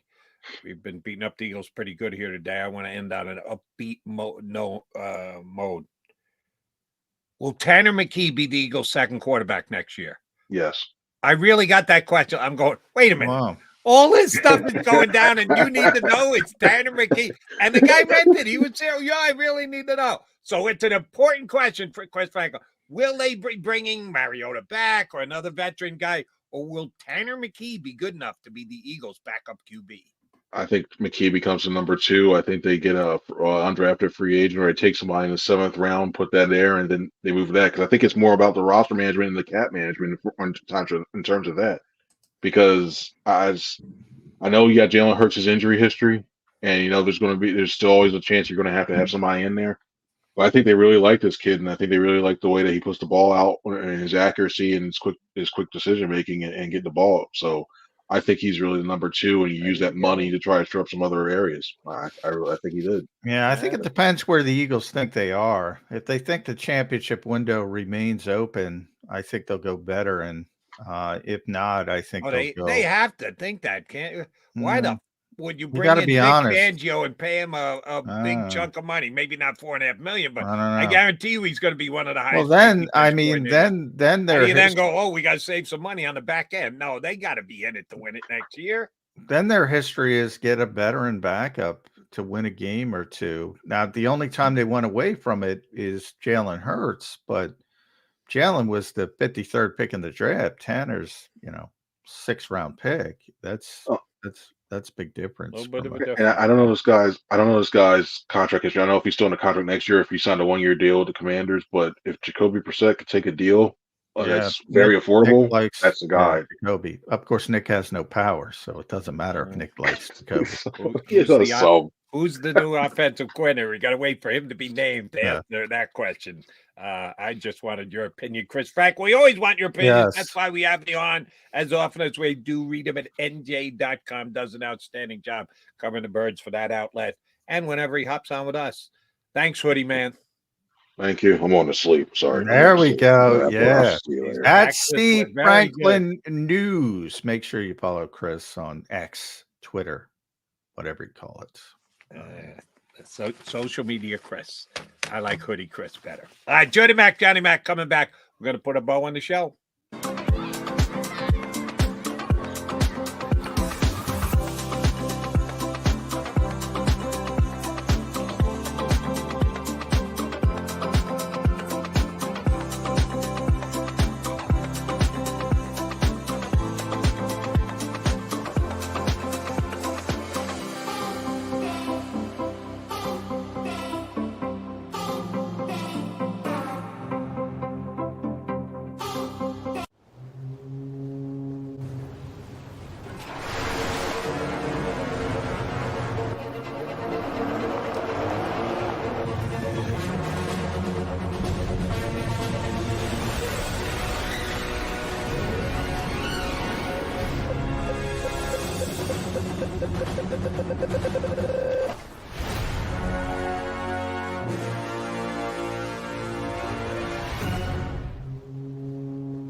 Any professional sports coach will tell you there's no substitution for preparation. At McMullen Associates, that is a tenet by which we live. We prepare from day one for victory. Anything less is not acceptable. Go passionately. Go fearlessly. Go confidently. Go Birds! Go confidently towards your goals with First Trust, Philly's hometown bank for nearly 90 years, and the official bank of the Philadelphia Eagles. We're focused on getting you over the goal line. So go with conviction, go with trust, Go Birds! and go forward with us by your side. First Trust Bank, the official bank of Philadelphia dreams. Oh, and go Birds. Underdog Fantasy has a way for you to play alongside your favorite football team all season long with their fantasy pick'em game. You pick between 2 to 5 players, select whether they'll go higher or lower on one of their stats, then do what you usually do on a Sunday, watch the games. You can win up to 20 times your money in a single game by going 5 for 5. It's a fantasy game, and the Sports Betting Show wants you to get involved. Go to UnderdogFantasy.com. When you sign up, use the promo code WIN, and Underdog will double your first deposit up to $100. That's UnderdogFantasy.com. Use the promo code WIN.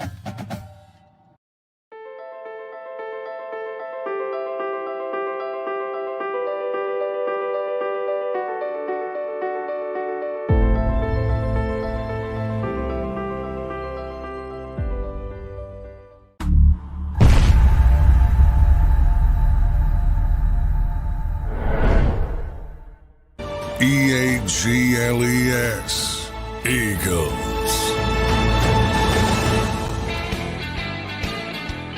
Mac here with you on Birds 365. Only got a couple minutes left. Kate, you just tuned in for the last 15, 20 minutes.